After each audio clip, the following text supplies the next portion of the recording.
Something that has been helpful, kind of what you were saying, is I learned this from Brene Brown. And anytime someone comes to me with help, like, or an issue, they come to me with an issue, and it could be a relationship, it could be about work, it could be about anything. Because you know me, I usually will throw on my Olivia Pope hat Yeah. first and foremost and be like, it's time to fix it. It's handled. Like that comes from my own, just, it's anxiety, but it's also like wanting to, it's how I show up in the world. It's also like Renee could tell us about my charts. It's how, Yeah. there's a fixer in me, right? Yeah. So what I've had to do is dial it back, and I ask the question first, what does support look like? Because for some people it might be just, and that way I know Yeah. where to get invested, because my first move is going to be, how can we fix and solve this? And sometimes people don't necessarily want that. Right.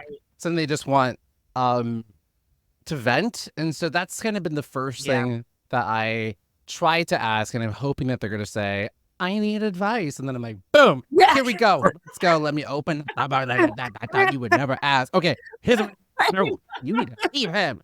But I try to slow that down and ask first. I think what gets challenging to me is like when it just keeps happening, and it's like, well, we're back here again, Right. and I don't know how many times we can keep having, I don't know what else to tell you now. And Right. then I have found that sometimes it kind of creates a greater rift in the relationship, because sometimes that person feels like, "Ugh, I can't go back to them.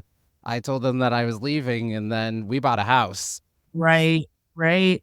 Well, that's like that's the twofold, right? Like one, you don't ever want to come in with harsh advice because you never really know where that person's going to go. And you don't want to be the Yeah. friend that was like, "Oh, oh no, I just told them that their partner was a piece of shit and now they're back Mhm. together," you know? Like you always have to couch it in language that's going to be acceptable because this is a person that your friend loves, you know? Yeah.